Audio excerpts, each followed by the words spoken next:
so much about the level of production. It's more about it's more about where you see yourself in a year, in 2 years, that you're actually working towards worthwhile goals. So because I've been doing this for such a long time, I got to tell you that at different times of my career and at different times of the year, I've been utilizing and thinking about these a lot. And I got to tell you, it doesn't always go as planned. So as much as you want to feel that you're making, you're taking the best foot forward, sometimes things do get in the way, and it's that crazy thing called life. But in an ideal world, I'll tell you sort of what I went through in sort of the most challenging time, which was the 90s. Michelle, you were there in the 90s, right? I mean, not physically, I know you were there, but you weren't, you were an active agent still, right? You're on mute, Michelle. Sorry, my apologies. No worries. I was not, can you see me? Your picture is there. Oh, that's strange. I don't know why that happened. Okay, there you are. Yeah, there you go. I started in the late like close to 2000, late 1990, I think 1998, I believe. So okay, so so that cut out what year? 1990? 1998, yeah. Oh, here I was going through my divorce is when I started real estate. Right, gotcha. So that's interesting because the market actually started improving in 97, where we saw things turn around. Prices were inching up, and then they obviously exploded in the 2000s. But in the 90s, I don't know if you guys realize how many listings did you need to sell one home between 90 and 96, let's say. You could even just put fingers up to tell me how many listings you think you needed. To get one sold, you mean? To get a listing sold, on average, how many listings did you need in that market? So it's based on listings for sale and listings sold. That's the average. So Branko said 5. I don't know, we're saying 6 or 7. Okay, so that's right. So 6 or 7 is accurate. That's a big difference from today. I don't know if you guys realize, but 15,000 homes for sale in July, 5,000 sold. So roughly 1 in 3 are selling.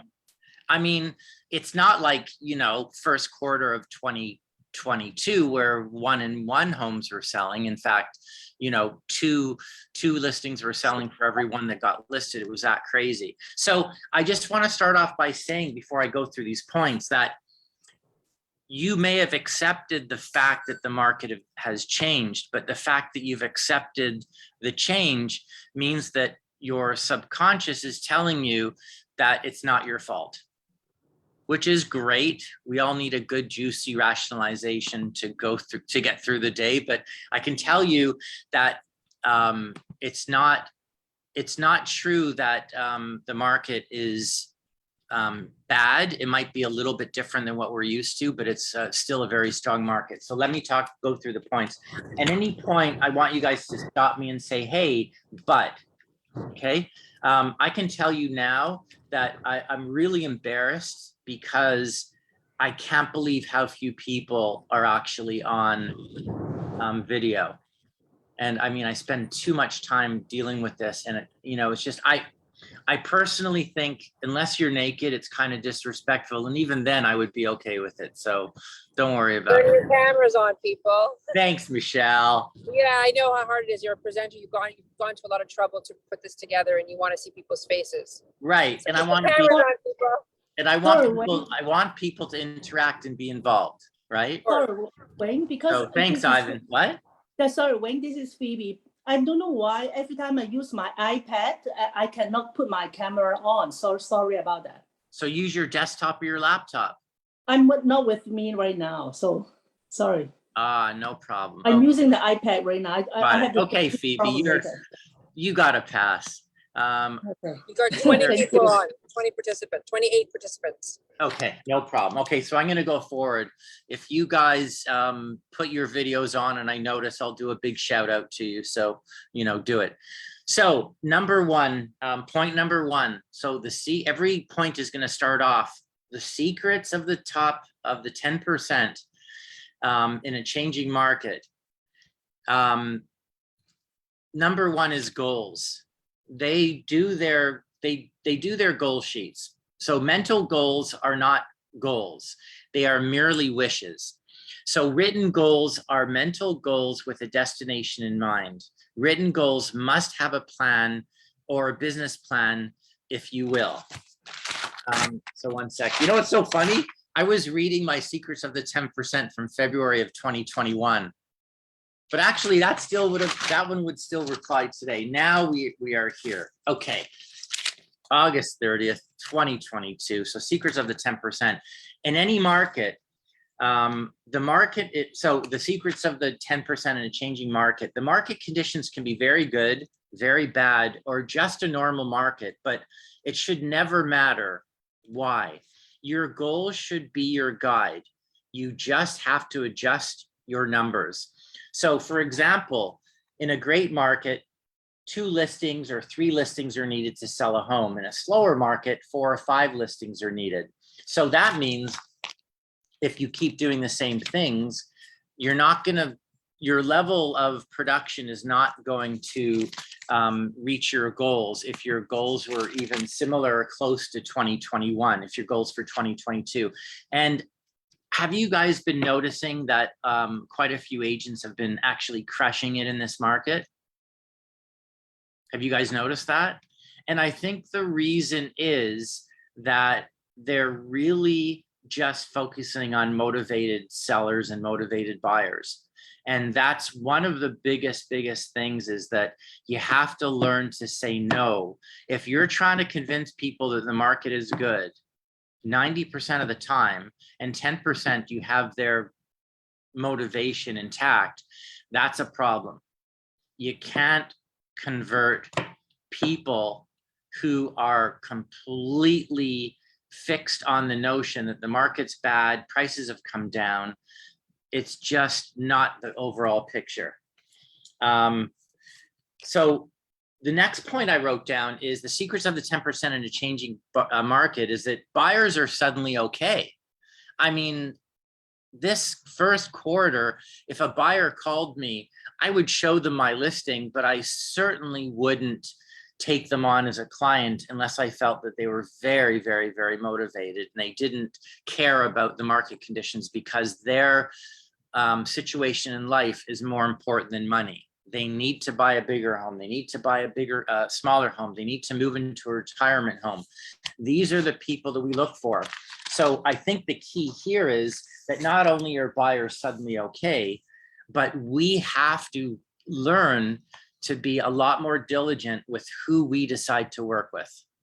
You don't have to work with everybody. In fact, I'd rather you guys, from the 6 people that you would have worked with last year, fire 3 of them and only work with 3 of them.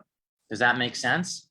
So yes, you'll be running around a lot less. And maybe the people you say no to, there is going to be a chance they're going to buy or sell. But I got to tell you, use your gut. If you feel you've been working too hard to make them motivated, you should not have to motivate people. Motivated people should come to you. So in the first quarter of 2022, nobody wanted to work for a buyer. Now it's a really smart move. But if a buyer won't sign a buyer's agency agreement, it's the age-old story. It's a red flag. Don't even bother wasting your time. Just refer them to somebody else. So secrets of the 10%. So the top 10% in a changing market, they focus on seminars, education, and learning. Now you have no excuses to attend inspirational or you have no excuses not to attend inspirational or real estate seminars. Grow your mind and your attitude with education. So you might find, like a show of hands, do you guys find that you have more spare time than you used to? Like perhaps when you were really active with listings and buyers and you felt like, you know, you didn't have a chance to take a breath. So for a show of hands, let me know if you feel like you definitely have more spare time. Everybody? Absolutely. So I always, whenever things were slower, like in the 90s, when I was busting my ass to get, 5, 6 listings just to sell one, I was also going on every seminar I could. If it was Buffini, if it was Ferry, whatever it was, I would go to seminars and I'd go to, like I saw Tony Robbins when the market was slower in the 90s. Like I did as much as I could to ready myself for when things improved, because I knew I had to up my game, and the time to do it is when things are slower. So do you guys know the difference between working on your business and working in your business? Have you ever heard of the distinction? Good.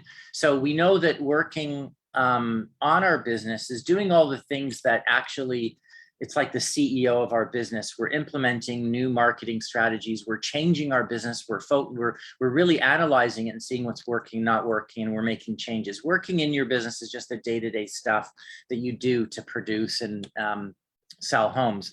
But now is a really good time to focus on working on your business and look at it and say, do I have enough benches? Am I marketing myself properly? Am I a listing agent or am I a buyer's agent? You guys probably know this already, but if 80% of your business isn't coming from listings, you're either working too hard because of the extra buyers you're taking on, or you're just not focusing on where the good money comes from. Obviously, everybody wants to be a listing agent, but we should be fighting like crazy to create that person in ourselves. Stop working with buyers, only work with AAA buyers, throw everybody away and focus on listings. So the next point, the top 10%, by the way, guys, you can cut it in any time and say, hey, Wayne, what about this or something you're dealing with? Just, shout it out, and I definitely want to discuss it. So the top 10%, they in a changing market, they forget about how they used to get business easily and move to plan B. What extra efforts are required today? So don't do what you used to do if it's not working today. Don't do the same things you did when money fell from the skies. Do what you need to do today and stop blaming the market.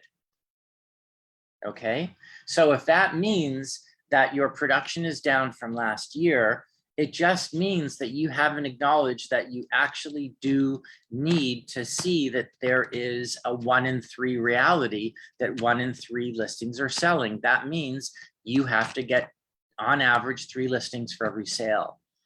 Does that mean you need 3 buyers for every buyer sold? I'm not sure. The numbers aren't out there. We don't know how many buyers are actually looking at and how many committed, but I can tell you, if you have someone on a buyer's agency and they have to move, that's the person you want to work with. Don't forget the people who say, well, if I get a good deal, if I find the right house, I'll move. That is not motivation. That is a 50-50 shot. Okay. So I just signed a referred couple to me on a buyer's agency. They just moved here from out of country. They have to buy, and they want to buy, and their family's giving them money. It's a done deal. I signed them up on a buyer's agency, and probably in a couple of weeks they'll find something. So if they said, well, Wayne, we want to buy with you, but we're not really sure if we're gonna buy for sure, but we want to look. You gotta ask yourself, is it worth spending the time on an if come maybe? Especially when people have all this negative crap out there telling them they shouldn't buy now, right? So it's really, really important that we understand this, okay? So point number 5, never, ever, ever blame the market. Once you lean on the market to make you feel better about your current production, you are accepting mediocrity as your excuse for not doing better. Okay. Therefore, if you want to do better, stop looking at market stats to make you feel better about your production, if it could improve, that is. So yes, I did tell you that 15,000 homes were listed and 5,000 sold. That's a reality. That's not to make you feel self-defeated. It's to help you realize that there's certain realities in life we have to deal with. I mean, I got to tell you, there's this whole notion of, oh, you got to be positive. You got to you got to have a better attitude. And the truth is, I think part of being positive is having the right attitude, but it's accepting reality as it is. Like, don't say, oh, the market's the best it's ever been. It is a more challenging market. People aren't sure what to do. That's a reality. So instead of focusing on ignoring the market, just deal with it, but in a really productive way. I mean, I got to tell you, all of the stuff that I implemented, the magician, the magic hat, all my stuff like abracadabra sold, I did all that in the 90s when the market was slower. So I used that time to kind of reinvent myself. And it might be you deciding to get an assistant or growing a team, or, you know, you could take on an assistant part-time, but that way you could free up your non-income producing activities to somebody else. But something to think about. So the market really isn't the reason. Just talk to anybody who's, you know, an old guy like me, who's was around in the 90s, and they'll tell you that people did really, really well in the 90s and the market was way worse than it is now. Like, I think in the 90s, I can't remember what my, you know, what my years were, but I was certainly doing, you know, hundreds of thousands then, and it was sort of not a lot of people were, you know, obviously the top Remax people were, but that was a lot of money in the 90s. So the next point, the top 10% in a changing market. You guys are very quiet. Before I continue, why are you guys so quiet? It's 1 o'clock, it's not 8 a.m. You've had your coffee. Feel free to mute and talk. Even Ron is driving. I've seen him drive and talk at the same time. So buddy, no excuses. Stop me now. I'm a bad passenger. Okay, Gotta fair enough. focus on the road. Okay, fair enough. So, okay, so like Ron never talks to you while he's driving. I find that hard to believe. All the time. Oh, of All the course. time, okay. That's your Whatever quiet. you are. But I That's your, like to look you in the eye when I talk to you, Wayne. And since I can't look you in the eye, I'm not just going to speak. damn, that's, No, but I can't look at you. you know what? That is rich. That is so good. I got to remember that one. Okay, continuing, the top 10% in a changing market. So we're still, you guys know we're still in a seller's market, right? That's a good thing. So show of hands, how many offers have you guys seen where the letters SPP, that clause was in the offer? And do you even know what SPP is as a clause? I bet most of you don't. So Michelle, what is SPP? I'm focusing on you because you probably used this in the past. Or Elena, what's SPP? I haven't seen that in like, Sellers? I don't know. I haven't done that in probably 20 years. But what does it stand it's- for? it's John, About You guys 20, sell about it. 20 Sale years of ago, purchased sale of property. purchased property. okay, so have you guys, a show of What hands, it means is the purchase of the purchase is conditional on the purchased property. right? Someone say, what is it? What is it? So it's the Ah, sale of the okay. purchase. Okay, so property. MV, so that's, Oh. so actually that's a good thing to see that someone's asking. Sale of the purchased property is a clause that says, notwithstanding this offer, the seller may continue to offer the house for sale, and in the event he gets another offer, he or she gets another offer, the first buyer has first right of refusal to either basically poop or get off the pot. So basically it's a protection for a buyer that they're not committed to buying unless their house sells. I haven't had that. I don't know anybody who's had that. That to me is the #1 sign that we're in a pretty rough market. The fact that we're not seeing that tells me we're in a really, really, really good market still. It's a really strong seller's market. So that's a really, really good sign. So if you want to see, so the next step to that is, are people buying before they sell? That is obviously a good way of gauging. I don't know a lot of people now who are very comfortable buying before they sell, even if they've got a 6-month closing, they're very nervous. So the best option obviously is to sell with a really, really long closing. If sellers aren't accepting you going back and trying to get your home sold, then they'll wait for you. obviously the best bet is to find sellers who don't have to buy after. Maybe they've already got a home lined up or they're moving to a retirement home, whatever, but focus on obviously the motivated buyer. And the good news about this is we're still very much in a seller's market. So the top 10%, any questions? Wayne, Yeah. can I ask you a question? Why are you saying we're still in a seller's market? We're seeing more agents are begging for buyers to be able to buy. Before they're like, take it or leave it. Right now they're making phone calls. I'm seeing that a lot. I'm seeing that they basically beg you to work with them. So why are you saying we're in the seller's market? So when you see 1 in 3 listings selling, that means that the demand is out there. And the other 2 listings, I would suggest they're just not motivated sellers. Why were they selling in the first quarter of 2021? There were unmotivated sellers then also who said, sure, get me $1.8 million and I'll sell. That doesn't happen today. So the 2 people that weren't motivated, Elena, in the first quarter, they got sold despite their lack of motivation because the market met their demand for a crazy price. Now, those same people are putting their house on the market and they're simply not motivated because their selling price, their asking price doesn't reflect their motivation. So if all the buyers now price their homes to sell in today's market and they accepted the whatever it is, 15, 20% drop in prices, don't you think there would be a guaranteed sold there? Who would say yes? It should be. Yep. If you priced it well in the 90s, you still only had a 50% chance of selling. Mhm.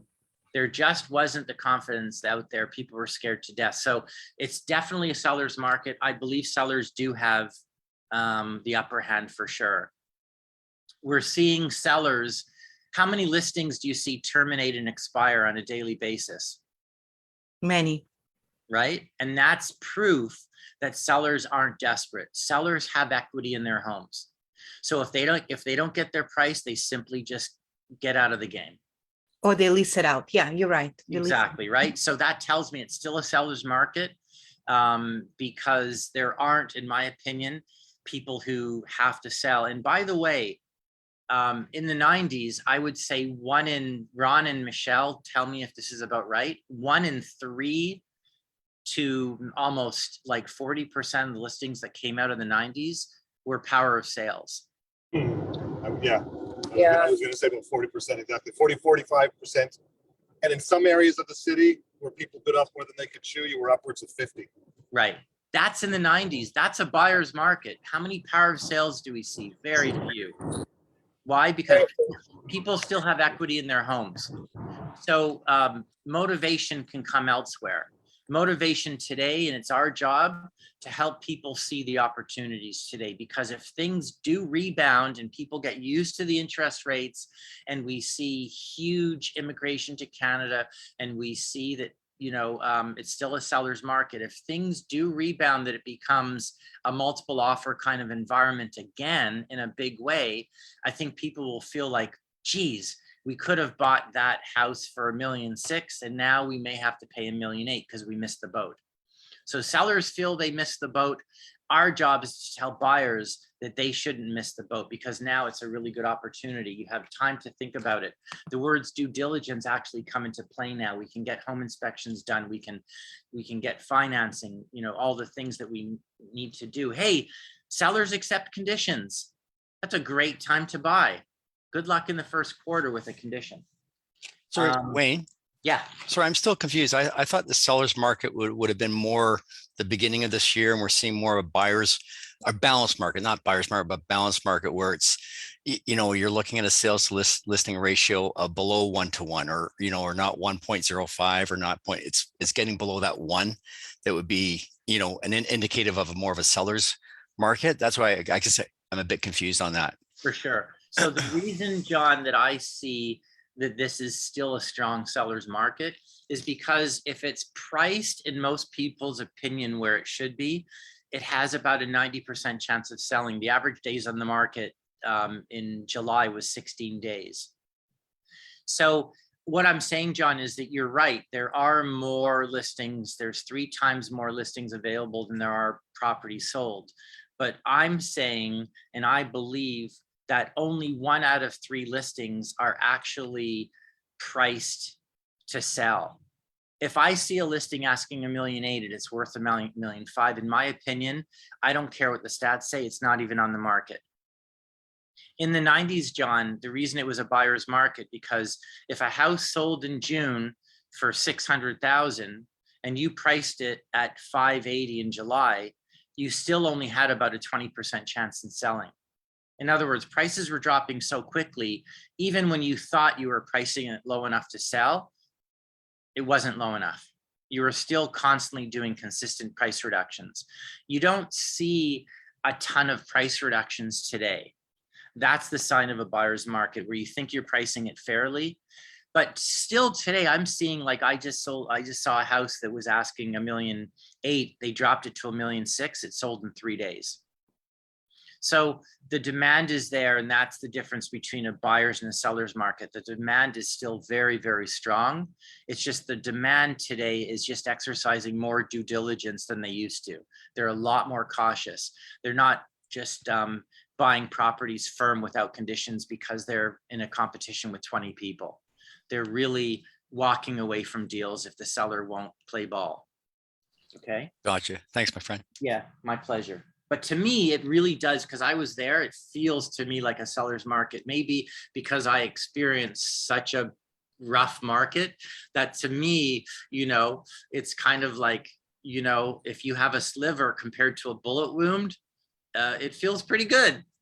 You know, although I've never had a bullet wound, so I can't say thank God, but I imagine a sliver is a lot better than a bullet wound. So there's the difference. Can I ask you a So- question? What's that? Can I ask you a question? Go for it. So, can you hear me okay? Absolutely. Okay. So yesterday I was watching Jeremy, Mondays with Jeremy, and he was saying that he still thinks that listing a property, pricing it for a bidding war is a good strategy. What's your opinion on that? Like, if you have something under $1 million, a townhouse, for example, under $1 million, do you feel that listing it aggressively to create a bidding war is a way to go and hold off offers, or just price it at the right price to sell? I do. You know what, Michelle, one of the biggest mistakes I think I made in the 90s was I wasn't advanced. I wish in the 90s, when the market was terrible, if I listed a property that I knew would sell for about 7, I should have listed it for 6 and held offers. It just wasn't done. Like, I guess we weren't trailblazers, but I mean, I don't know why that wouldn't work in any market. If you price something really, really, really low, I believe the demand is still there. Yes, you might only get 4 offers instead of 40, but one of those offers is going to be gold, and you're going to push the envelope. Yeah, So well, that would be more than enough. If there were 4, I'd be happy with that. yeah, I mean, hey, even 2, right? I don't like dealing with 40 offers. If like 3 or 4 is more than enough. For It's good. sure. Yeah, I mean, I've done 20 to 30 offers in one night, and the first round goes pretty quickly, so usually are okay. But I mean, having said that, yeah, I think in any market, I don't believe that's a bad strategy. The only issue is today is, will people, even 2 people, feel comfortable competing with each other? And I believe we're still seeing the odd offer presentation set up. Personally, I don't take bully offers when I'm doing a multiple offer presentation situation, because I think I end up doing way better on the day of offers. But I think the market's changed in that if we get if in a multiple offer situation, we do get a bully offer, I think we should work it if it's good. So that's how I've changed my tune. I've changed my way. I would allow a preemptive offer in this market. I guess the other question is, well, do you think that we'll be getting as many firm offers because with people's concern about mortgages and that, will they need to have a condition for financing? I think I really would be surprised, even in a multiple offer situation, if people would go firm. You're not going to necessarily delete conditions, but I think you'll push the envelope. I think it'll definitely get sold. And look, the plan B, which I always do, unfortunately, agents will do a price reduction and put the same listing back on the market. I think it's a huge mistake. For me, plan B is, if I'm asking 6 and it's worth about 7, I cancel it and relist it brand new, 0 days on the market, brand new listing at $6.99. Yeah, that's what I do as well. Yeah, Yeah, and most thank you. agents, but Michelle, aren't you shocked how many listings show a price reduction of 100,000, a price adjustment of 100,000 higher on the Yeah, same definitely. listing? Yeah. I just, what is it, 20 bucks to run a new listing? You just copy and paste the old listing? I don't understand. I think it's laziness. A lot of agents are lazy. They don't want to do the paperwork, and it's great. I've never ever once done that in my life. I always cancel and relist. Absolutely. Right. Yep, for sure. Well, 50% of us are part-time. 50% of us, I believe, aren't really working, even though they say they're full-time. And the leftover group is a very, out of what is it, 60,000 licensed agents now, 58? Ron, do you know the total? Over 60, he said. 61. Over 61,000. With the new numbers coming I'm out out. of Humber. I wonder, well, it's gonna drop probably 20. It will drop, 25. it will drop in September, October, it will drop, but Right. So that means more deals per average agent. So having said that, really, obviously your competition isn't over over 60,000 people. Your only competition is you, not the person who does business in their farm. Even the top agent, if they get 5% of their farm, they're doing unusually well. There's still 95% left over for everybody. So does that answer the question, Michelle? You're on mute. There's your picture. Yes, all good. Okay, awesome. Okay. Yep. Um, No, So- what happened here? the top 10% in a changing market, they still realize that you have to list to live. In any market, the listing agent is king or queen. If listings sell slower than before, you just need more of them, right? It's not an open and shut. It's not that simple. Just go out and get more listings. There we go. Every listing you take, you have to realize that if you don't price it to sell, if they're not motivated, that listing will drag you down emotionally, mentally, physically, that you won't have the same excitement for the next person you meet who really is motivated. So just be careful who you take on. Don't take on anybody. If somebody wants to price a listing high, as long as they have to sell. And I always ask them on a scale of 1 to 10, 10, you have to sell, and 0, you have no reason for selling. Where do you see yourself? If they tell me they're about a 6, I say, may I ask why? And they'll tell me. That will tell me that my pricing presentation is going to be a tough one. But if their motivation is about a 9 or 10, I think they're going to listen to me. So don't take 20 anything listings. Better off taking 10 really saleable listings. And we still know what saleable is. We know what price any listing should be asking to fetch a sale within 16 days, which is the average time. So Um, Wayne, if, yeah. can I ask you a question? Yeah. If their answer is a 6 or a 7 out of 10, and then what's your strategy? So I would want to see if their pricing reflects their lack of motivation. If they're willing to price it to sell and they listen to reason, they accept the reality as it is, you don't really have to focus too much on where they say their motivation is, because if they're willing to listen to you, if they're a 6, I mean, 6 is very different to even 7. So if they're a 6, I would say you have to realize that they're not going to necessarily price it to sell. They're going to want a lot of wiggle room. Unfortunately, that wiggle room is what stops people from coming to look. Right? People are looking for bargains today. It's just it's the mentality of the buyer. So if you have a really renovated home that's priced really, really well, and they say they're a 6, well, their behavior doesn't reflect it. But if they're not willing to price it, then I would price it to sell. I would go back and talk about their motivation. And I bet, Melanie, you'll find out the fact that they're willing to go through the process. I think Exactly. their motivation probably is a lot more than you Yeah. think. That's what I was, that's what Yeah. I was thinking. Yeah, that's been my experience also. So, I tend to be like a 5-year-old asking questions. But may I ask why? But why is that? What do you mean? Right? So you keep asking the same question. Someone throws a porcupine in your lap, you throw it back. So every time they give you an answer, you ask them, may I ask why? Why is that important to you?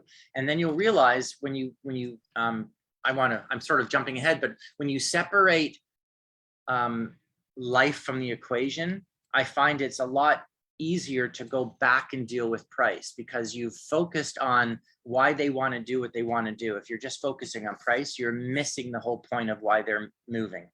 Make sense? Yeah, definitely. Good. So the top 10% in a changing market, the next point, is they pull up areas of their business that was not showing results. So example, past clients. So for a show of hands, do you guys know what's happening in September?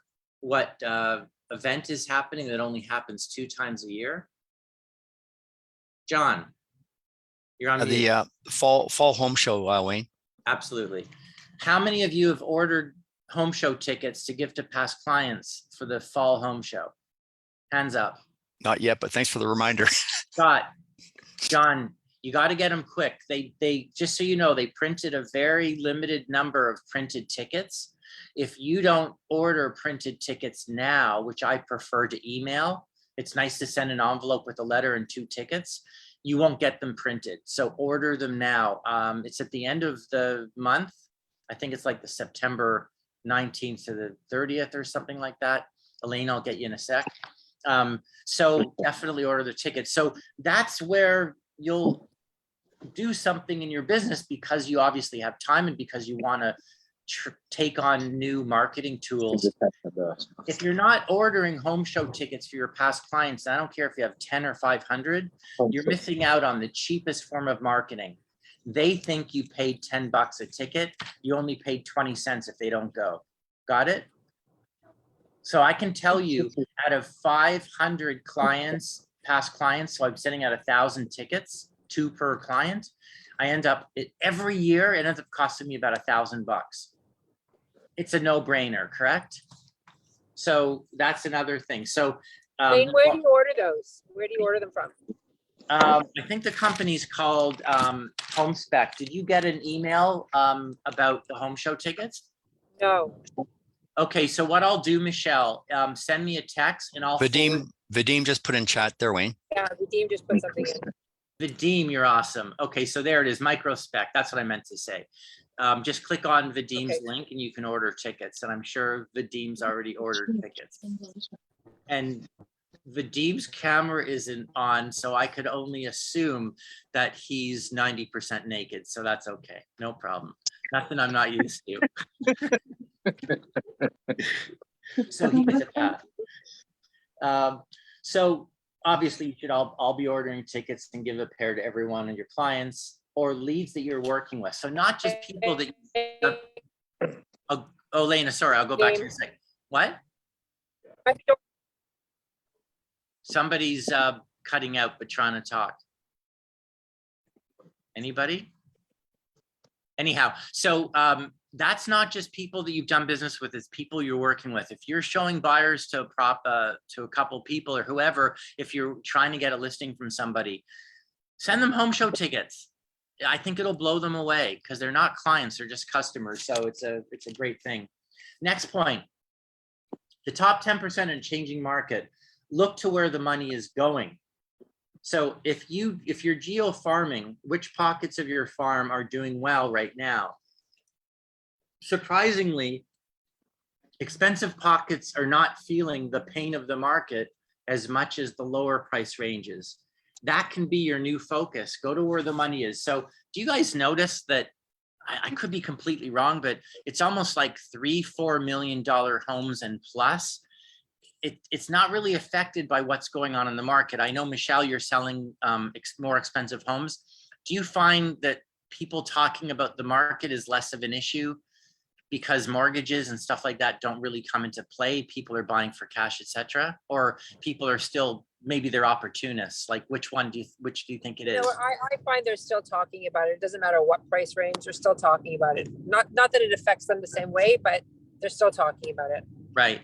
Like I know Barry sold a $10 million home in my area that's been on the market for like 2 years, literally. And, you know, the market's supposed to be not great. So if someone's willing to buy a home for 10 million, I'm sure there was no mortgage involved. It tells me that people have confidence in the future. In the 90s, forget it. Those people could just lock up and forget about it. They didn't have a chance. But now I'm seeing, yeah, crazy expensive homes selling, which is incredible.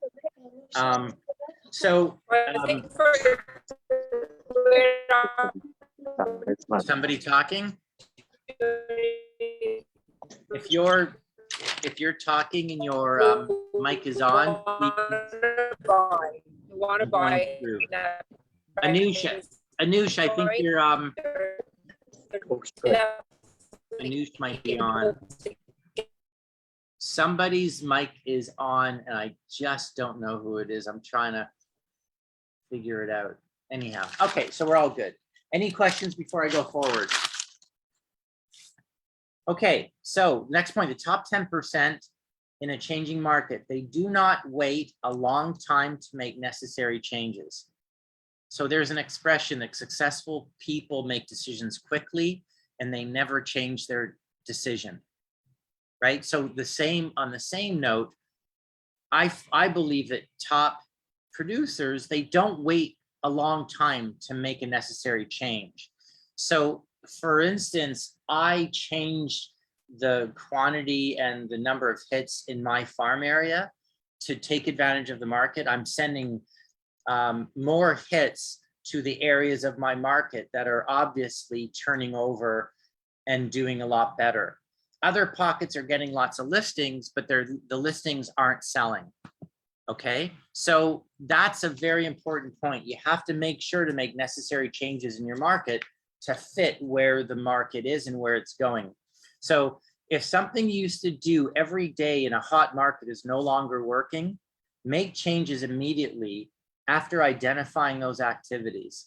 Okay, don't wait for things to improve. Make changes so that the improvement shows.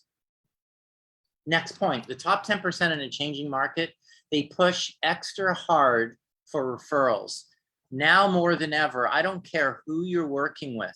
Every person you work with, even slightly, you must ask for referrals, but more than ever before. So ask the most important question. You don't want to say, do you know anybody who wants to buy or sell or invest today? Why? Because it's a closed-ended question. So you want to say, and shut up after you ask the question, who do you know right now who might want to buy, sell, or invest right now? Who do you know? Who do you know? So what it does is it forces them to focus specifically on people that might take action now. And if they say, yeah, actually, I do know, and I'm finding that people are saying, well, actually, they're scared to death of the market, but they were talking about it.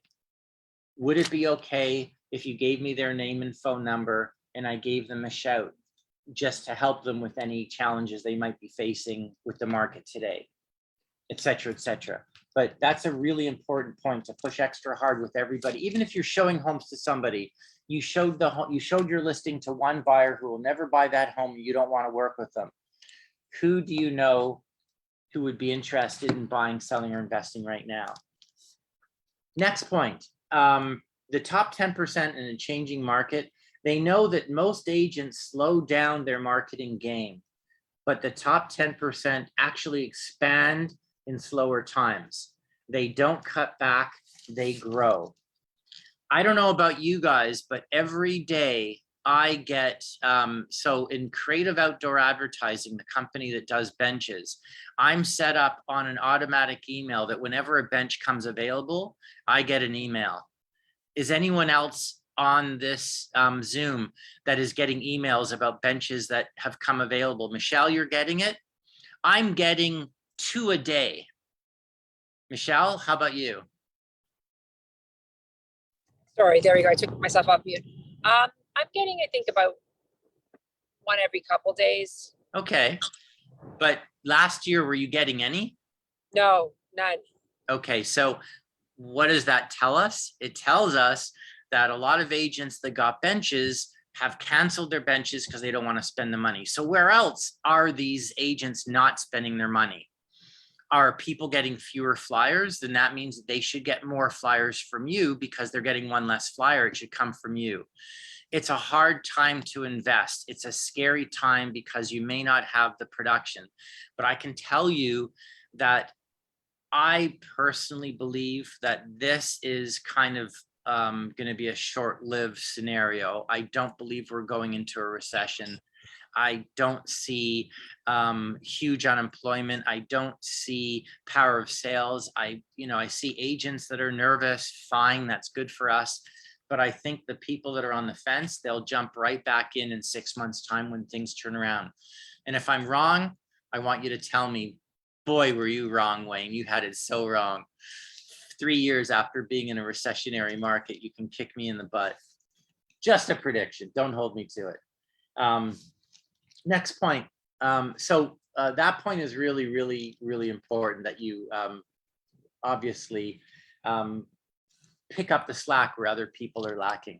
I don't know if you guys know this, but I don't know if I have 100%. And if you're Chinese and I got it wrong, please let me know. But the character for crisis, half of it is opportunity and half of it is danger, right? So, we're not talking about a tsunami. I don't know the kind of opportunity would be in a tsunami. Maybe if you're a developer and you wanted land, but that's kind of morbid. But obviously there's opportunity out there. And I think the opportunity we'll see in September, October, we're gonna have a lot less competition, obviously. Next point, the top 10% in a changing market, they'll take on a heavier workload to compensate for the hesitancy in the market. So if you're used to doing 50 contacts a day, I mean, it sounds easy, but if you make 80 contacts a day instead of 50 a habit today, then you're overcompensating for the hesitancy in the marketplace. The people are like, well, I don't know. I heard the market's really bad. I'm not going to buy first. I'm too afraid. I don't want to sell first because I don't know where I'm going to go, blah, blah, blah. So fine. The leads that you get aren't great because you're doing 50 contacts. If you increase the workload to 80 per day, I think you'll notice that because you're dealing with more potential leads, you'll end up being more discerning about who you work with, right? If you got 3 leads, you have to take all of them. If you got 30, you only have to take 10 of them. Does it make sense? Yeah, there's only 5 of you on video, so I don't know what the hell the rest of you are doing. Maybe you're just putting maybe you're not even at home and your video is on, but I hope you're there. So the next point, the top 10% in a changing market, I believe they invest where others are not willing to. So investing in themselves, investing in yourselves obviously means all of the things. If you want to change your marketing, if you want to change your signs, change your benches, working on your business, you have time to do that. You invest in your business and you invest in your future. I mean, guys, I don't know if you realize this, but it's not all about making changes in your business so that you improve, but it's looking at the overall picture and what opportunities are out there. So just so you know, 3 months ago, Apple as a stock and other stocks, Apple was $130 and the 52-week high was 180. Apple now is about 165 to 170, right? So you got to look for opportunities, because if you look at, for instance, the stock market, if prices are going down and it has nothing to do with company performance, you got to know that it's just because of a lack of confidence in the market. People want to own the company, but they're afraid and they're selling. So that's when you buy. Okay. Warren Buffett buys when everyone else sells. He sells when everyone else buys. So that's just an easy thing to look at. So invest in areas that other people aren't willing to, in yourself, in your future, in buying an investment property, etc. So the next point, so obviously this goes to the next one. We talked about Apple. So look for opportunities everywhere, not just in your business, but in the financial world. The top 10% in a changing market, next point, they know that if they can do well in a slower market, they will continually improve their numbers as the market improves. They see this market as a challenge, not an opportunity to take a breather. So what you want to do in a market like this is if you can do a really incredible, consistent level of business in this kind of a market, it will give you that much more confidence when the market grows. You'll have so much, how do I put this? You'll have such a good subconscious that you'll know that if you could make it here, you can make it anywhere. So don't see this as a market to try and stay afloat. See this as a market to say, screw this. There's no reason why I can't do well. Yes, I might have to work harder. I might have to do more contacts. I might have to make changes, but all these things will present themselves in such a beautiful way down the road. Things will come to you a lot easier. Your past client business and your referral business will improve. More business will come to you easily and quickly, right? It's like The Secret. You're focusing on doing the behaviors that will give your, how do I put this? I want to say subconscious, because that's probably the truest thing. It'll give your subconscious that feeling of confidence that you are doing really well and you continue to do well in any market because you've already proved it. The next thing. Wait, Yeah. can I ask you a question? You Sure. had mentioned before, you had said there were two things that are coming up. One was the home show, but there was one other thing you were going to mention. I think you didn't get to that. Was there two things you said you wanted to mention? Two things coming up. Like events? Two events coming up. Yeah, something to do with the one was the home show, and then there was one other thing that you were going to mention. Did I think. not say it or you didn't catch it? Maybe I missed it. I apologize. I may have Did missed it. anyone I'm not else, sure. did anyone else catch what the second thing was? Because I don't know if there was a second thing. That was, No. No, I think you said it happens 2 times a year, but it was just one thing. Oh, Michelle, okay. right. Okay, Yeah. all right, Fall home okay. sh- Yeah, fall home Okay. show and the spring home show, right, Thank you. exactly. Okay. But that's perfect, a thank good, you. that's a good example. Like I think in the 90s, I saw that as much as things were bad, I knew that things would improve, and I knew that a lot of agents would not renew their license. So I saw that as an opportunity of like putting my car into, overdrive. It's a really great opportunity to totally transform yourself.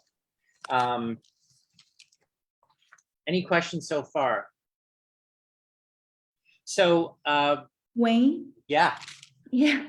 Hi, Marina here. Hey, Brina, how you doing? Good. How are you? Good. Yeah, I have a question.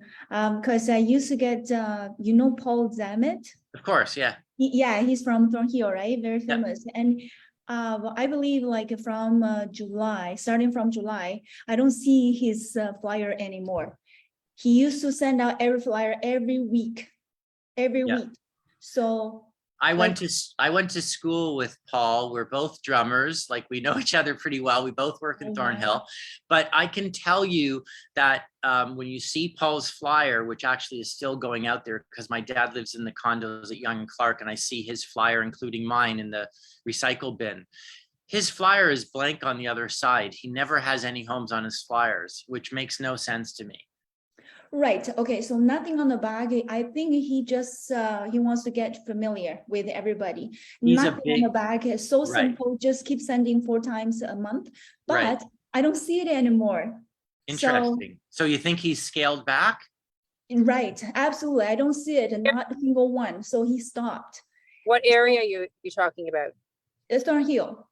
What So part of, he- what part of, Thornhill, he- Young and Steeles, east of Young, north of Steeles. Yeah, so remember the old NO1, Michelle? That's where Yeah. he's always been the top guy in NO1. You newer agents don't know what that means, but yeah, so that was the district at the time. So he was NO1, he still is. He moved into the Vaughan part of Thornhill. He's west of Young now. He sends out lots of flyers. He gets some Oh. business. He's got a big team.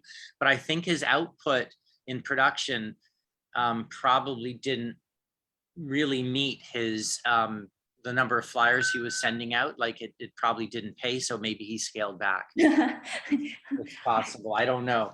But I'm guessing the market because Yeah, of I'm certainly not doing that. I'm still doing 3 flyers. I'm pushing for 3 flyers a month, but my area is focusing on more of the more consistent turnover areas.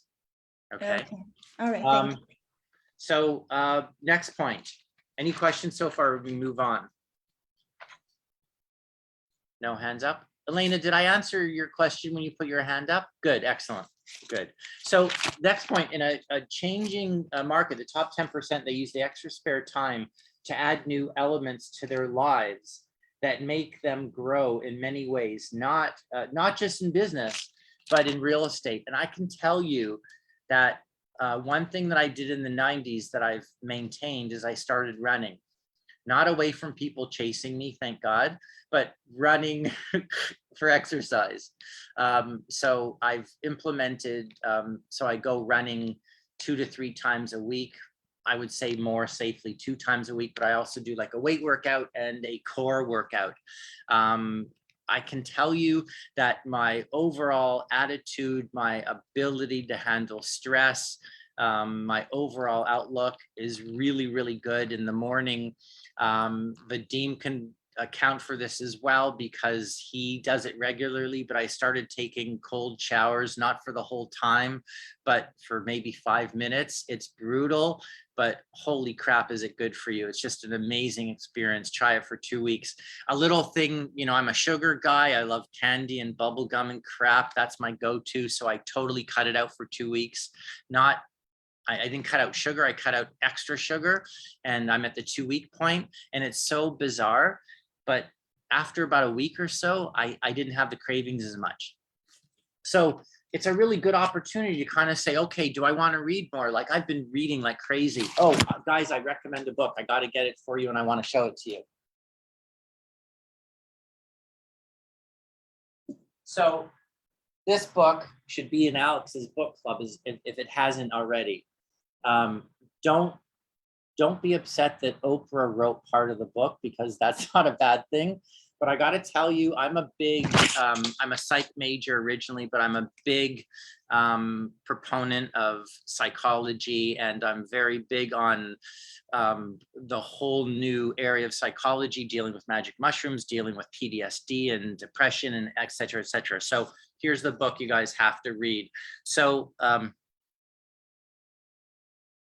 the cannot book is, see it. It's It's blurry. blurry. Yeah, it's blurry out right there. Now Kelly. it's better. It's if you come put it, yeah, it's a little bit better. trying to move it. So the book is called, I don't know why it's so blurry because I'm not blurry.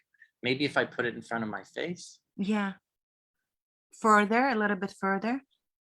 I feel like I I'm think trying it's to, off, blur my you know how background. you're trying to take a picture of a check when you're depositing it? Yeah. Move closer to the check. No, we cannot see it. Okay, Still cannot so I'll see it, tell you. fuzzy. So why I love this book is because if you know psychology, the question that psychology used to ask is, what's wrong with you, right? I don't care who you are. We are all dealing with either friends, relatives, etc., dealing with some level of mental health issue. Everybody is. So what I love about this book is it's called What Happened to You, not what's wrong with you, which is kind of the way psychology was. So now what this book focuses on is that every underlying health issue that people are dealing with is based on trauma. So now because, and I'm bringing everything, so I believe the top 10% will read books that have an incredible effect on you. And I can tell you, and I want you guys to report back to me, and I want Alex to know about this book because it's written by Bruce Perry, who's a doctor, a psychoanalyst, psychiatrist, and Oprah Winfrey. I mean, I can't believe how disclosing Oprah Winfrey is about her trauma. It's amazing, but it's such a great book. You'll have such a good feeling about sort of understanding people. And I think, you know what it did? When I see homeless people on the street, let's say, or I see people that are like acting out, I look at them very differently than I used to. I used to say, man, what the hell's wrong with that person? Now I'm like asking, geez, I wonder what happened to that person, right? And I think it's just, I just think it's so incredibly positive. It's called What Happened to You by Bruce Perry, okay? So definitely read it. Even if you're not into this stuff, I promise it's just such an amazing read.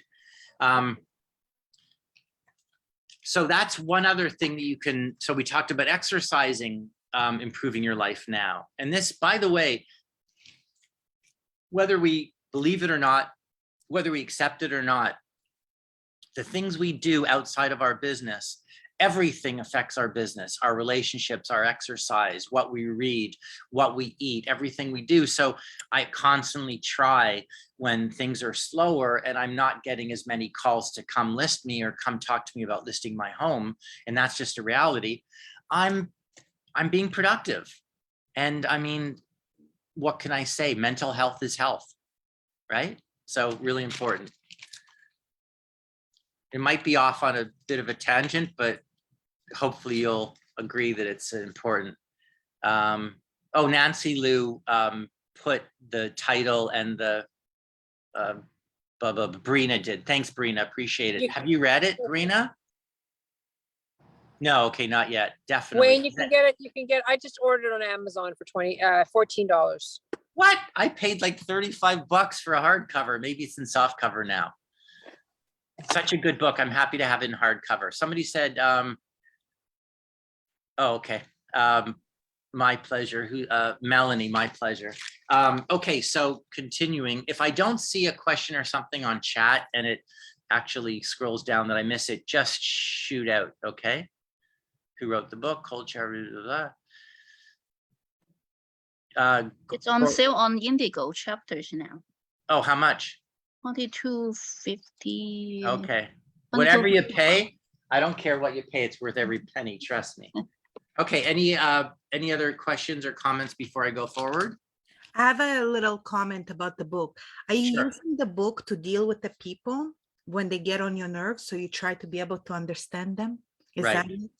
Okay. Are you talking about this book specifically for that? Yeah. No, not, it's not, this book is more about understanding mental illness as the person who is showing signs of mental illness or mental health issue. They are, how do I put this? They're just experiencing an effect of a pre-existing, about a trauma that they had when they were younger. And I think psychology is all about trauma or lack of trauma. I think everybody's experienced trauma in some point in their life. It could be Mhm. even a loss of somebody. It could be anything, right? It could be a divorce. It could be anything. So these are the things that sort of affect our subconscious and our behavior. So, and it get, even people that, I mean, I don't know how it works with the really, really like psychopaths or people like, I don't know how that, I mean, obviously trauma plays a part, but that's not to go into. But for most people, I think this will help to understand the whole topic of mental health better, which is, I think, a good outlook. Even if you treat people differently and you see people and you judge less because of it, I Mhm. think it's done its part. Any other books that you can recommend dealing with cuckoos? Well, so Elena, I want to tell you something Mhm. that's really important, and the people have obviously been around a lot longer. Craziness is just a defense for a lack of motivation.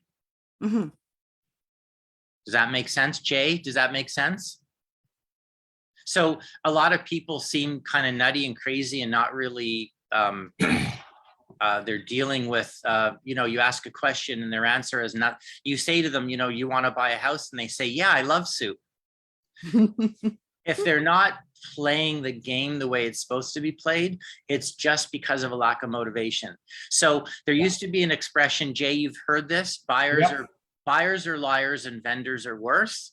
The truth is that buyers don't get asked the right questions, and vendors don't get asked the right questions. And that's why they come across as liars. They're not liars. We just haven't asked them the right questions. The quality of your answers is determined by the quality of your questions. Absolutely. And plus, sometimes when they answer wrong questions or they incorrectly, it's also a cloud or a facade. They're trying to hide something as well. Well, you mean a red flag? Yes. Yeah. It's definitely a red flag. You want to, Very much. so because we don't want to deal with 10 people anymore, because out of 10 people, 9 will probably fulfill a transaction. You want to deal with like 4 AAA people. Now is a really good time to learn the word no. because when the market was hot, you couldn't say no to anybody. Now, you, in a normal market, I believe the top 10% refer people to other people when it's required. Make sense? If you're showing, my brother just told me a story about someone he was working with for 2 years and they finally bought a condo. And it wasn't a difficult task because it wasn't daily, it was like an ongoing thing. But if you're working with someone for a really long time, you show them lots of property and they're, you know, they're dissing everything, you may want to move on and replace them. Okay. It's a hard thing to do, but I got to tell you, just the art of saying no to somebody, in my opinion, tells the universe that you're selective. And you know what will happen? More selective people will come your way. Does that make sense? Guess what? The opposite is true. By taking on anybody, you will get more anybody's coming your way. Why? Because if you're willing to accept anybody's, you'll get more of what you accept. So if you're, that's not even one of my points. This is a bonus point today. I don't even have this written down. I just thought of it. So if you're saying no to people and you're referring them to someone else, you're not just saving yourself time and effort. You're also telling the universe that you're here to work with people that have batteries, not people that don't have batteries. And we know when you turn a flashlight on with no batteries, it doesn't do much. So find people with batteries in them. Okay, so I continue. So the next point, the top 10% in a changing market, acknowledge the change in the selling stats, but only use the info to find the positive in the new opportunity. Does that make sense? And what I'm trying to say is, I'm not saying be one of those people, oh, the market is so amazing, it's never been better. You know, there used to be a thing that we said as real estate agents, when people said, how's the market? We used to say, even in the 90s, when it was like the most terrible market, we used to say, how's the market? Unbelievable. Why? Because it was unbelievably bad. But it worked. It sounded positive. So I'm not saying be an ostrich and act like everything's okay. No, on the contrary, say yes. 1 in 3 homes are selling. 2 homes don't get sold. My job is to make decisions differently and choose people and be more discerning so that I get that 1 sale, and that the other agents take on the other 2 that won't sell. Does that make sense? So you're in the driver's seat, but you're acknowledging the reality. Next point, in a changing market, the top 10% use the new opportunity to guide buyers and sellers to take advantage of the new opportunities that will help them capitalize on the new realities out there. So example, the best time to upgrade to a bigger home, isn't it now? Think about it. The difference between the purchase and the sale is all anybody care about. Our job is to show them that it doesn't matter what the market is doing. The most important thing is the difference between your purchase and your sale. Is the difference between your purchase and your sale cheaper and lower than it was in the first quarter? Yes or no? Everybody? Yes. So the example I used was in the first quarter, you would sell for $1.3 million and buy for $1.8 million. Sound about right? Guess what? That's a $500,000 difference. Now you would sell for $1.2 million, but you'd buy for $1.6 million.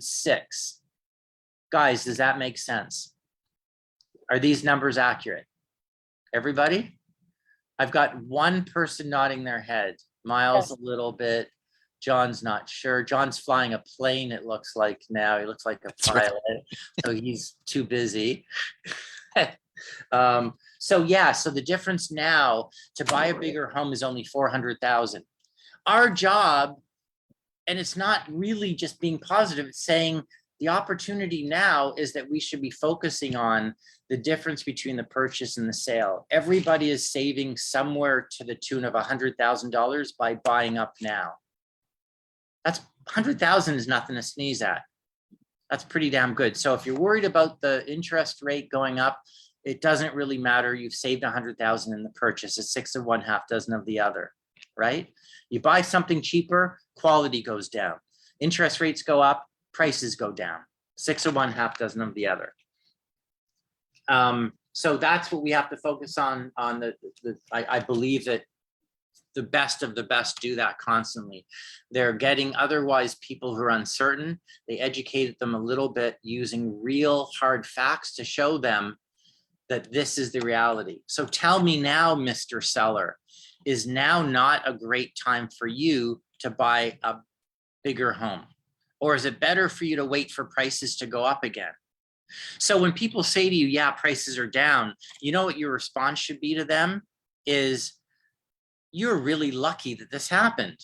Think about it. This is a really good opportunity if you're buying a bigger home. It may not work as well if you're buying down, true, but let's focus on where the opportunities are, and that's people in small homes. They should be buying bigger homes. The top 10% in a changing market, the next point, is they adjust their goals slightly to not feel defeated by overpowering goals that may make them feel somewhat helpless or overwhelmed.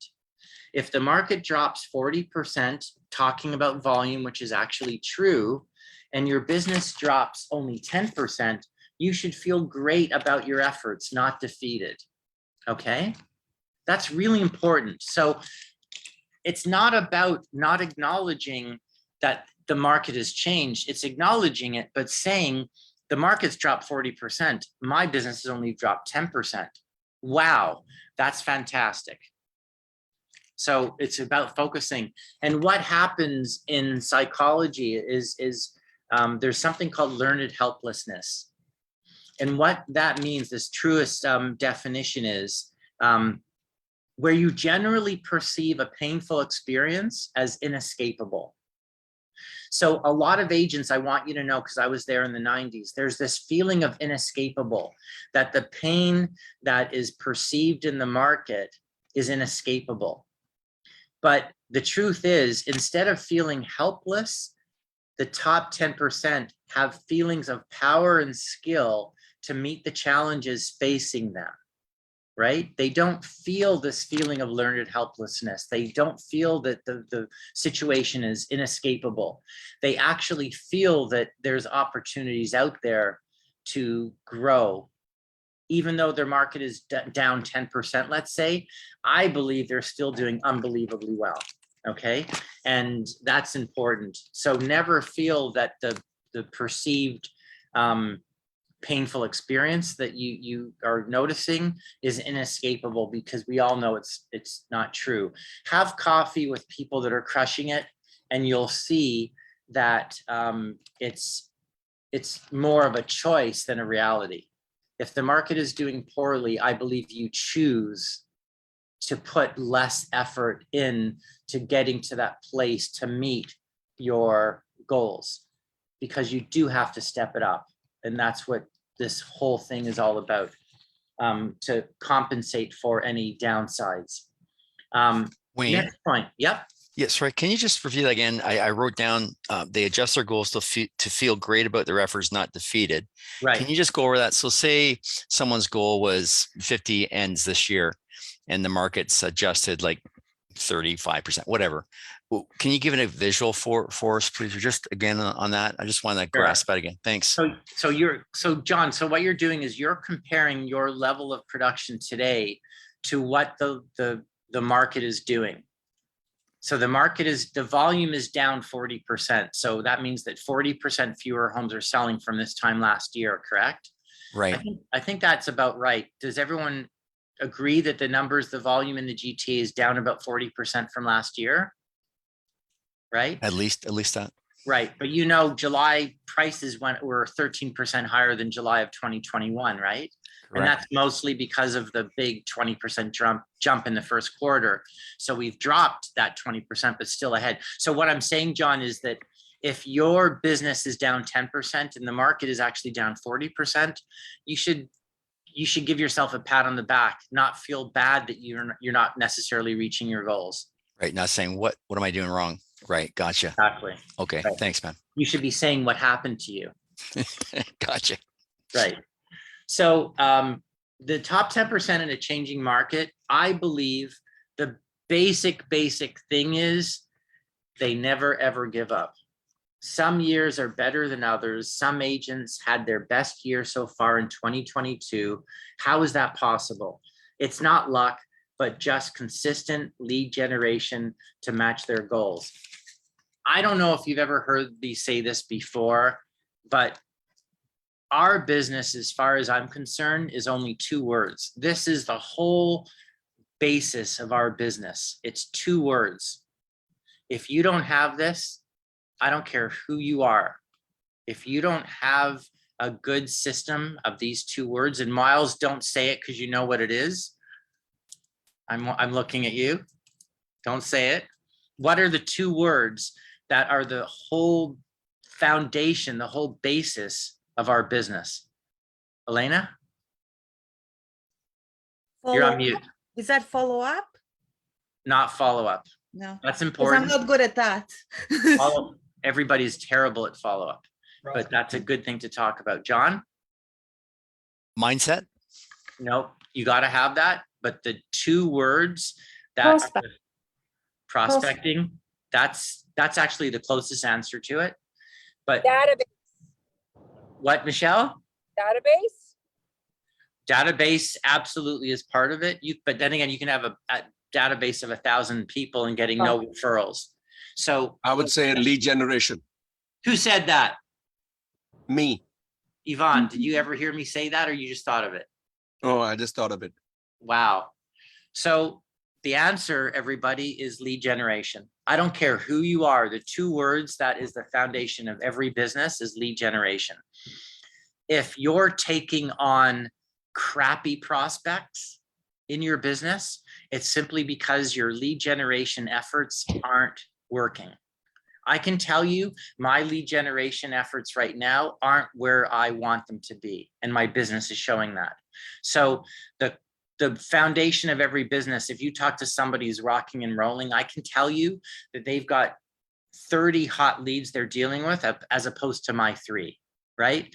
If you don't have a good lead generation business, you don't have a business. I don't care what you're doing. So that's what that comes down to. So what you need to do based on the point that I said is that your lead generation system has to step up to where your goal expectations are. Okay, so that's really important. Next point, top 10% in a changing market, always ask the question to themselves. Do my lead generation efforts match my goals? Meaning, do your day-to-day activities match the efforts required to reach your goals? You can't say you want to be a great tennis player, but never ever practice, right? So your behavior has to match your goals. So the idea of, how do I put this? The idea of your behavior, like you can't expect manna from heaven and not show effort for it, right? So your behaviors have to match your goals. If you're watching TV all day, but your goal is to sell 2 homes a week, obviously your behavior doesn't match your goals. So they have to be aligned. So do your lead generation efforts match your goals? And I would bet you they probably don't. I have a sheet that I give out to whoever wants it at the beginning of the year, and it breaks down how many listings you need for a sale, how many listing appointments you need to get a listing, how many calls you need to make to get a lead, et cetera, et cetera. So you break it down, you know exactly how many you have to do in order to reach your goals. And I can tell you today, we all have to step it up for sure. I know I have to. Next point. Okay, so I can't believe I've got maybe 9 points left. So I always go till 3. So I want to continue. In a changing market, I believe the top 10% never blame the market for their lack of production. They are real with themselves. They blame their lead generation efforts or lack thereof, no matter how good or bad the market is. They don't say, oh, the market's so great, that's why I'm doing really well. They're going to do better than what they usually do because the market's great, but they're still going to do well. In a bad market, I believe really top people never say, well, you know, the market's bad. Like when I tell people I haven't seen in a while, I'm in real estate, they go, oh, the market's really, really bad. And I say to them, yeah, but the market's really just between my ears. Right? Like I don't acknowledge that the market's bad. I'll say, yeah, the numbers are down, but it's such a great opportunity for me and for everybody. Like it's actually a really great market in a lot of ways. It's that downtime, it's that opportunity. There's so much there. You never ever blame the market for your production. I can tell you, it has nothing to do with it. I even stop myself and say, hey, well, you shouldn't feel so bad. The market's not that great. And then I stop myself and say, no, that's not the way you normally think about things. So stop it. And I replace it with something right, with the right narrative. Next,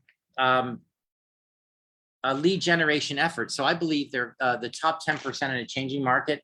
They're constantly updating their lead generation efforts. So the 2 most important words in real estate we know is lead generation. We talked about that. So the question is 50 contacts per day enough?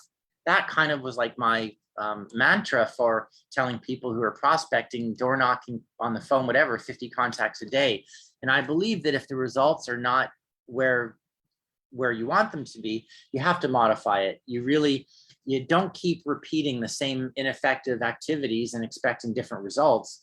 Your efforts, you have to change your efforts and you have to change your activities to get the different result that you're looking for. Okay. And it's not necessarily about just doing more of the same thing. It might be, I'm going to phone canvas instead of door knock because I can reach far more people in an hour than I could door knocking. So you may switch it, right?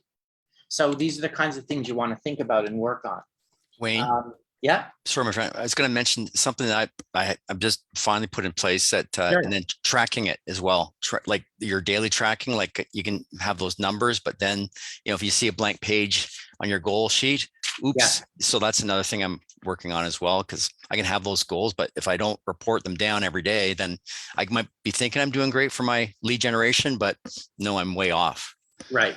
Yeah. That's the point. I mean, I think the most successful people, I think they're very numbers oriented and they have enough proof to tell them that if they track their numbers on a daily basis, they can see trends and they can see areas for improvement. So yeah, John, that's really important. It's a great idea in a good or bad market, but even more so in a slower market.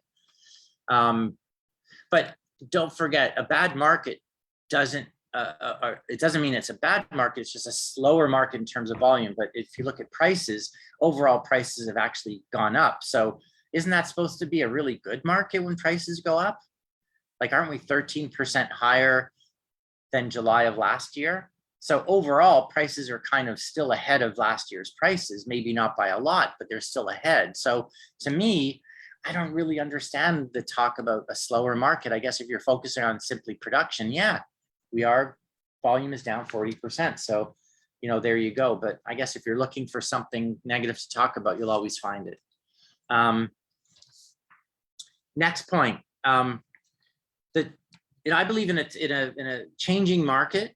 And I like that changing market. It's not a slower market or a bad market. It's just a changing market. It could be even in a market that's exploding, you have to make changes. But in a changing market, the top 10% do not spend endless hours trying to convince the public that the market is really good. They simply look for willing buyers and sellers right now.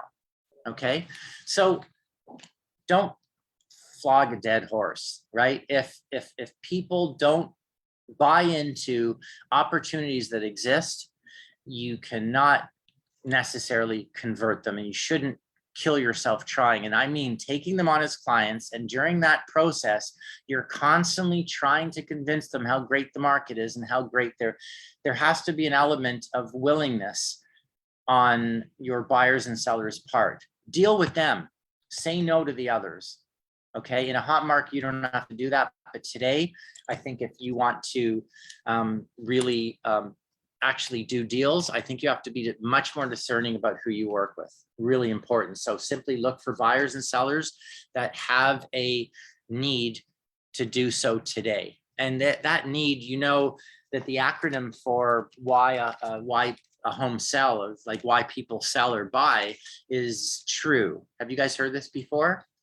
TRUE, yeah. So it's transfer, retire, upgrade, estate. That's the only reason people that home sell.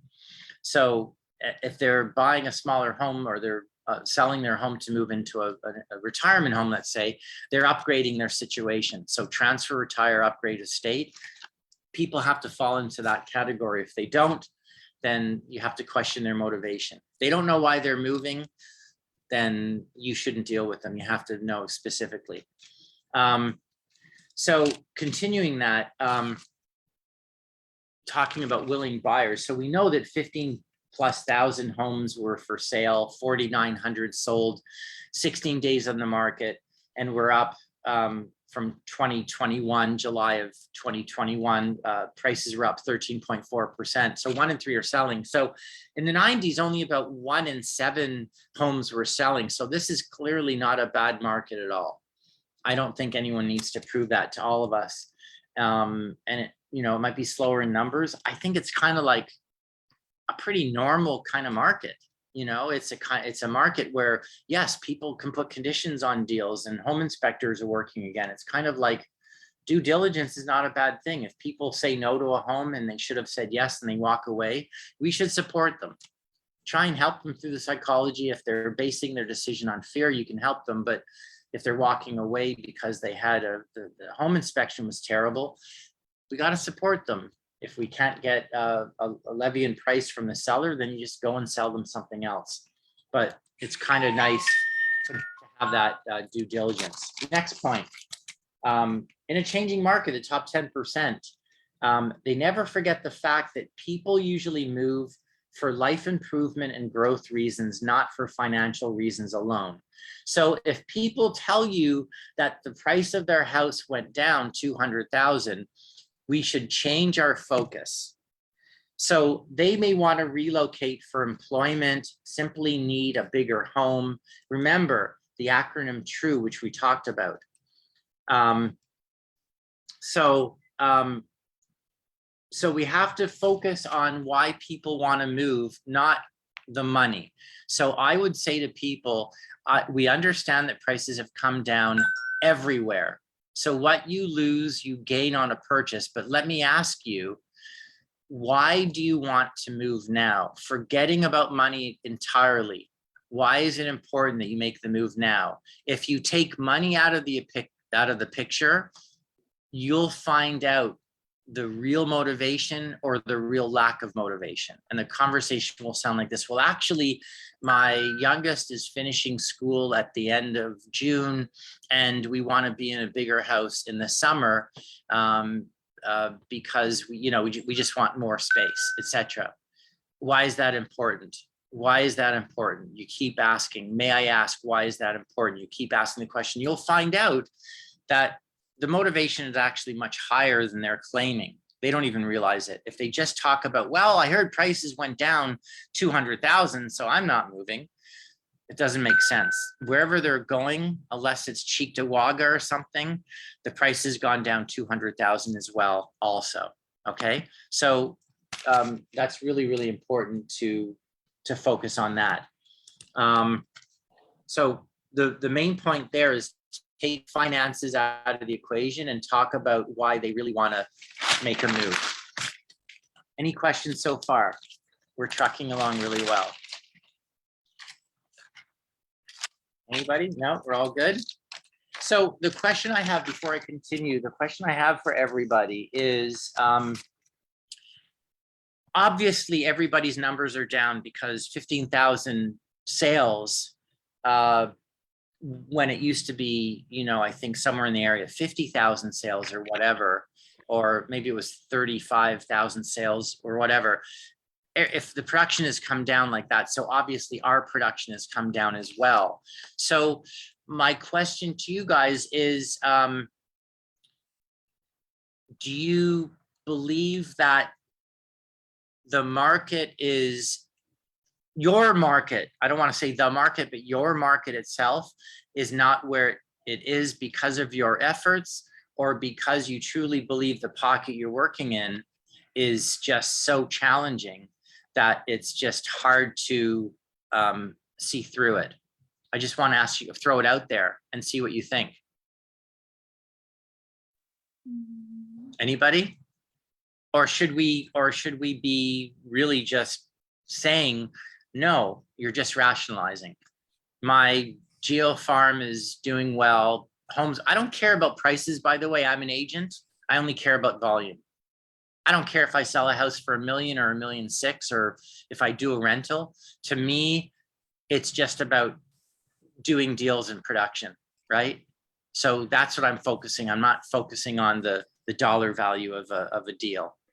Obviously, to create a goal, you need to work on that. But so I want to see if people are actually changing the way they do things to meet the change in the market, or are we kind of doing the same things and expecting different results?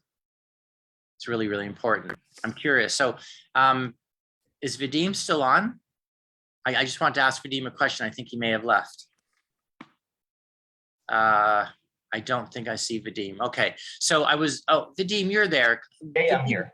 Yeah, Vadim, do me a favor. I wanted to ask you, I mean, I don't know how your market or your productions changed this year compared to last year. I know everyone had an amazing quarter, let's say, but do you find that you're acknowledging the change in the market, but you're changing your like your behavior, like your work attitude, like you see changes that you've made to compensate for changes in the market? Absolutely. I just have it. So let's say we are dropped at 35 to 40% from last year. Yeah. Well, it means I have to work 40% harder this year. And how does that manifest itself? What do you mean by that? So it means that I have to get more production done to compensate on a 40% drop in sales. And would you say you're doing that? Absolutely, yes. And what are the returns? Does it make sense? Is it matching the production that you expect? Not yet, but it's still, I don't let this kind of distract my mindset. I'm still putting in the work. Right. Hoping that the universe will take care of me eventually anyways. Good point. So that's really, really important. It's like, if you have faith in an activity, don't let the immediate outcome of that activity affect if you're going to continue with it or not. It's like Think and Grow Rich, the old story in Think and Grow Rich. Somebody dug for oil for years and years and then sold the equipment for 10 cents on the dollar. And somebody bought it and they ended up, you know, I think it was like 20 meters they struck oil. So what I'm saying is, Vadim, I wish I would instill your behavior modification to my business, because that's the key. And the key is just stepping everything up 40%. So Monica, is that you? No. Okay, I thought I heard you. Okay, good. So that's really an amazing point. Vadim, thank you so much. That's great. I'm very impressed and proud of you that you're able to like increase everything you're doing 40%. I can't imagine you had room to increase things 40%. So that's Thank awesome. you, Wayne. We have to. You have to, absolutely. You have to. And you know what the amazing thing is, Vadim, you're gonna find? You're not gonna stop doing the 40% extra. The market will go up again, and you'll keep doing the things that you're doing in a slower market, and you're just going to explode. Amen. Amen. Amen. Amen. Amen. So next point.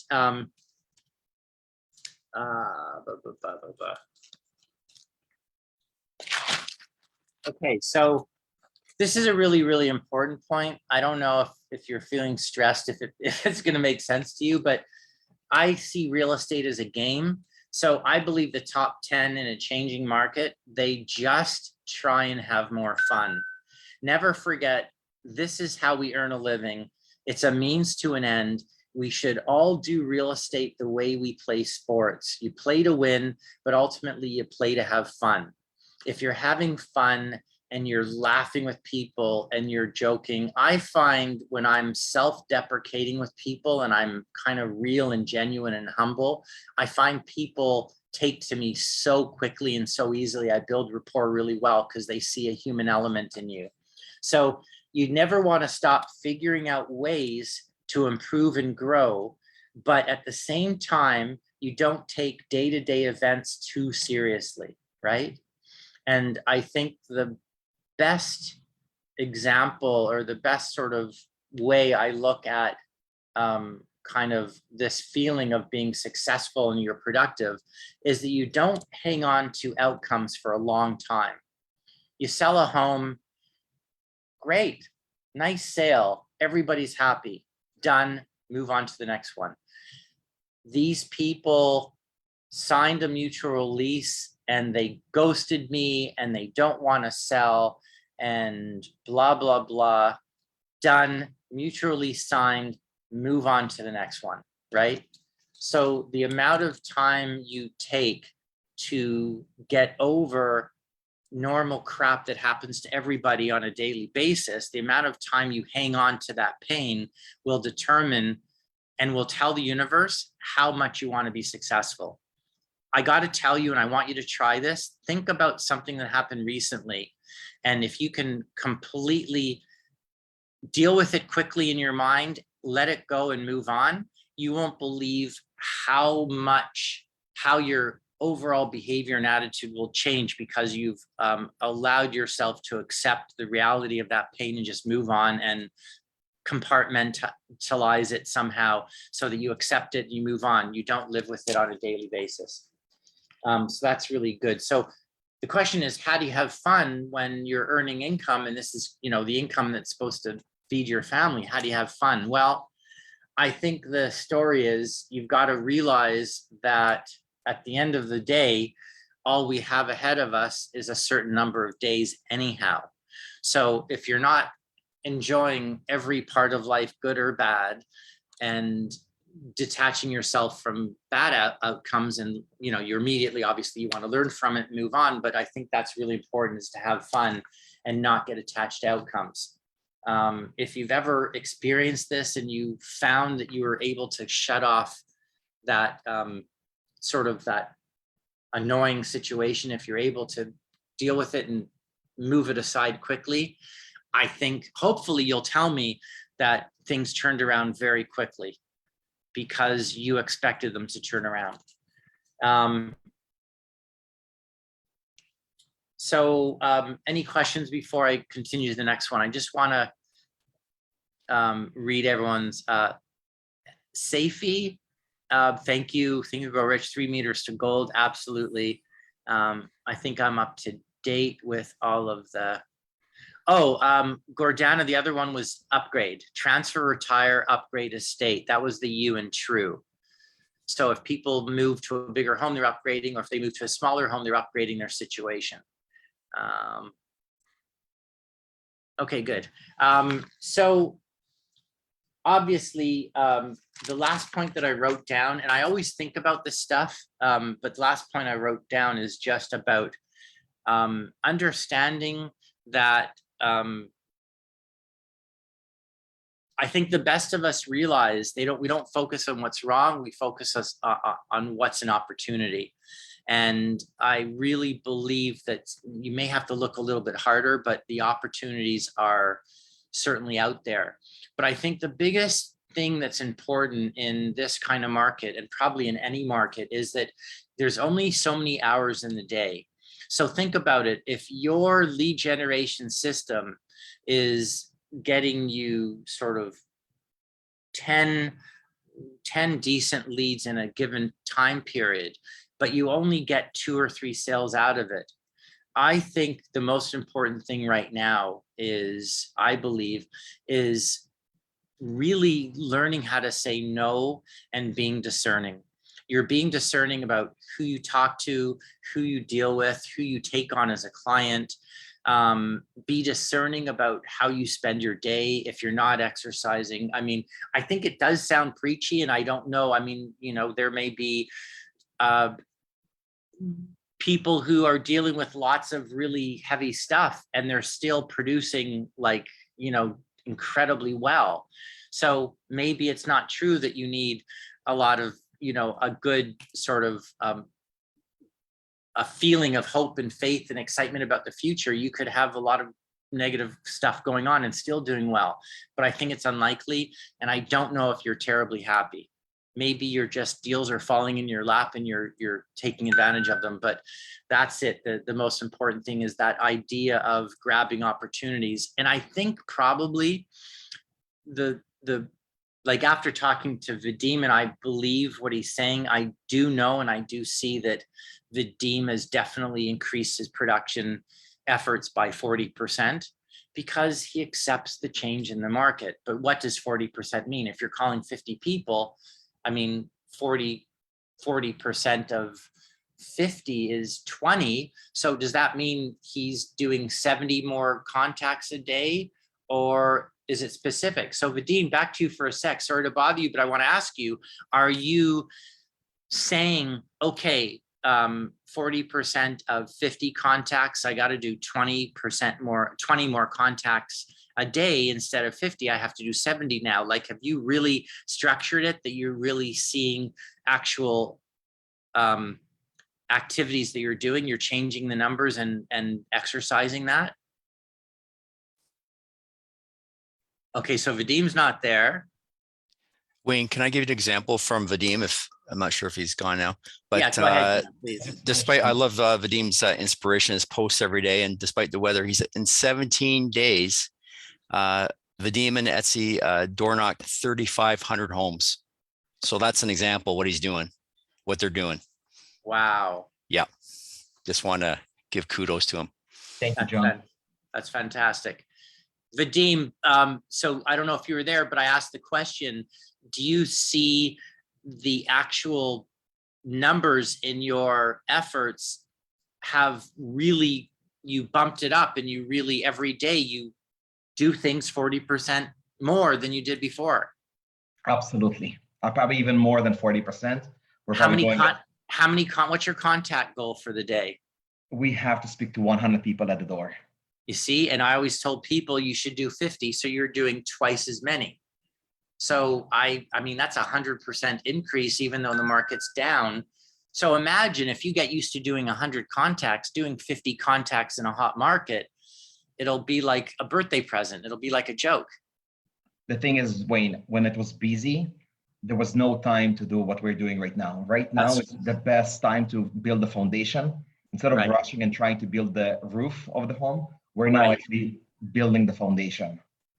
And how many, let me ask you a question. I don't know if you notice this or notice because you're doing it, but what was I going to say?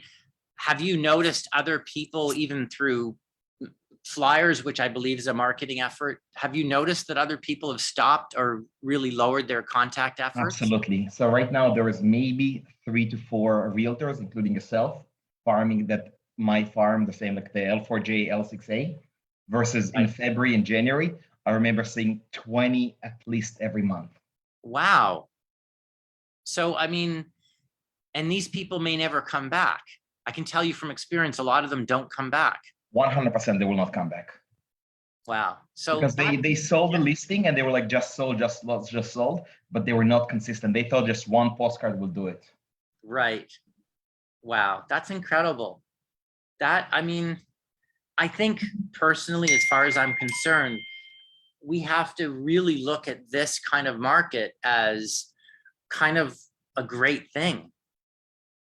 Absolutely. It's an Because, opportunity, Wayne. Like this is truly, I believe in it, and I read a lot of books, and Yeah. everyone says millionaires are born in the recession time, even though we're not in recession, but because a lot of realtors are now taking it easy, and they've been taking it easy since June, July, and August. right, Because again, it's a really tough business right now with the mindset.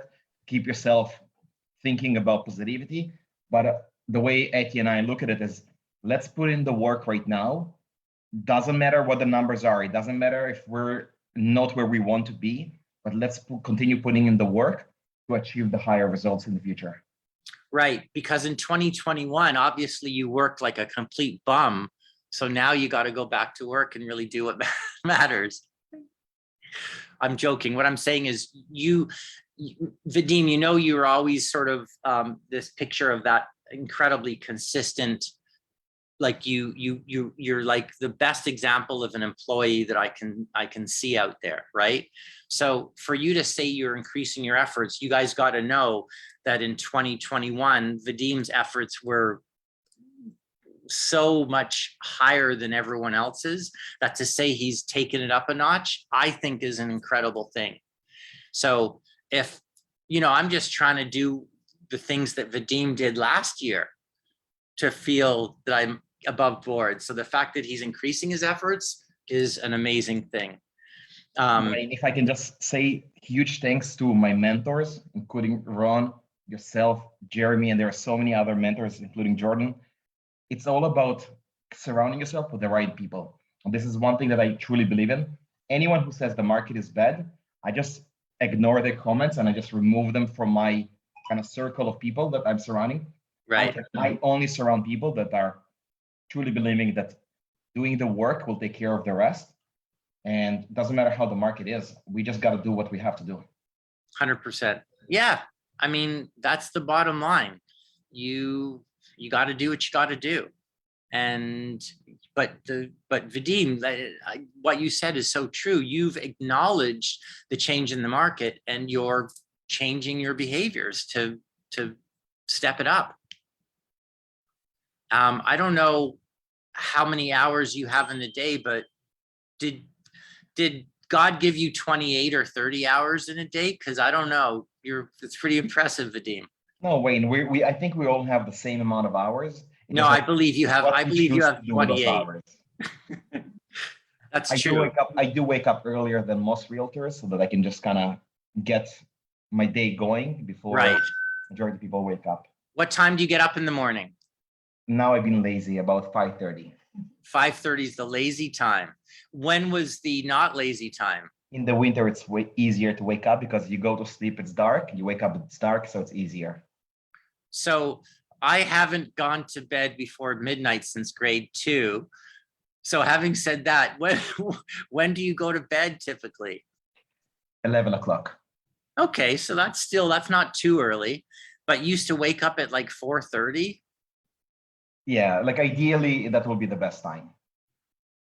It's amazing. Every single book I read, everything when I read autobiographies of these incredibly successful people, they all wake up at 5 in the morning, and it's just they're just used to doing it. So amazing. Talk about not reinventing the wheel, right? So what would I do at 5 in the morning? I would alphabetize my record collection. No, I'm just kidding. I would get my workout out of the way. I would get my whole day scheduled. I would do all the things, you know, I'd line everything up. I mean, by 7 o'clock, I'd be rocking and rolling, you know, so it's incredible. So we're just about done. I covered all my points. This is the kind of thing that, you know, it's changing all the time. And I find that it's funny. I kind of find I'm rehashing the same things over and over again, but when you think about it, and people have been around for 5, 10 years or more, I think we kind of hear the same things over and over and over again. And there's nothing really new. And in terms of like how we think about our like the things our self-talk, the things we say to ourselves, and the actual things we do in real estate. it's kind of all the same things over and over again. But I believe sometimes what happens is you say something and it means nothing to you. And then another week later, it kind of like hits you like like an anvil, like it's so powerful, but you've heard it 1,000 times. So it's kind of like when the student is ready, the teacher appears. So it's amazing how much you pick up when you're thirsty, right?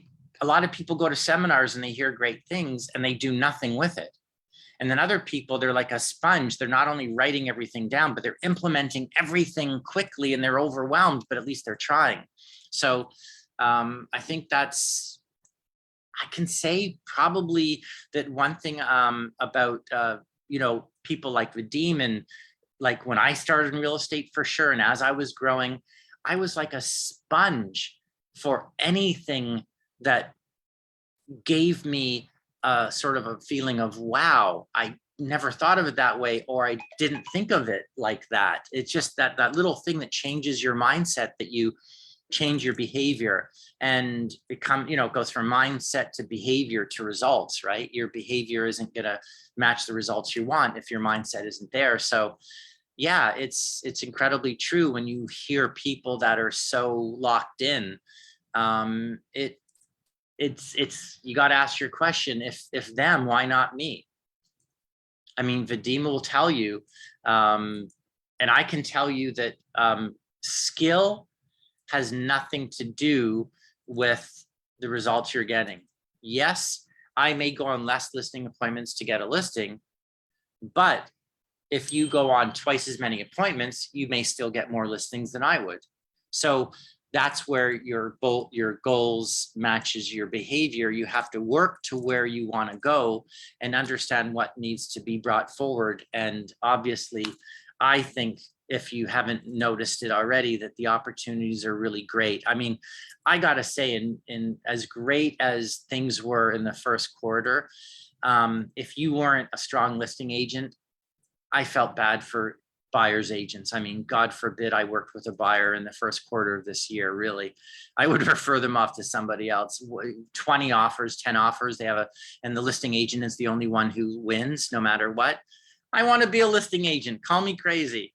And I always did. So good markets or bad markets, the listing agent always wins. We just have to obviously see the opportunities out there and be discerning and work with stronger, motivated people, and not the ones that are sort of wishy-washy.